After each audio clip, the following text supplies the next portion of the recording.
earnings among ordinary Americans. And you'd also said, you know, from an R&D standpoint, guys are not making the kind of R&D that they ought to make because, you know, largely the compensation structures for the companies are in stock, so it's a short-term reward. You know, my mother loved Ronald Reagan.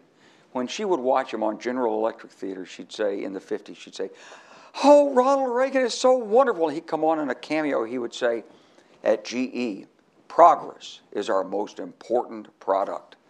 What would Ronald Reagan say if you told him that GE spends more money on stock buybacks than it does on R&D? In 1950, stock buybacks were illegal. They were considered market manipulation. Now, investment analysts look at that company and say, "Well, that company's really smart. I think their stock's going to continue to grow up because they've got a really great stock buyback program." It does nothing for the economy. But, you know, that's back. We could talk forever about the financial system. We've got the problem of the ascent of China. There's no historical precedent for this. People say, well, you know, Japan, you know, they came over here, tried to buy up half the country. We bought it back from them at a half price 10 years later. Yeah, that's Japan. 1/10 the size of China.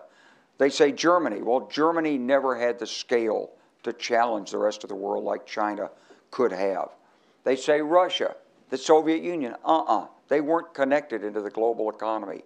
This is unique, sui generis. We have to find a way to bring China with us. Don't want to fight a war with them, but they see the world through their own self-interest, their historical legacy, through the lens of the Communist Party, and we're not going to impose democracy, and we don't want to on China.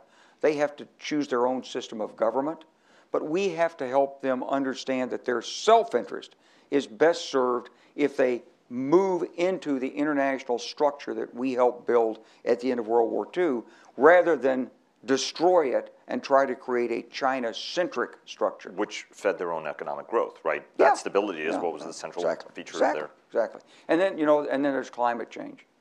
And, you know, it's out there, it's real, it's big, it's growing. And if you look at Syria, of course, one of the reasons we have problems in Syria is because what happened in Syria was not a political revolt against Bashar al-Assad. You might think it was, but it wasn't.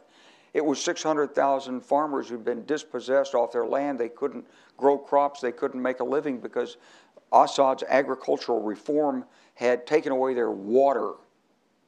And that was the tinder that burst into flame and caused the blow up in Syria.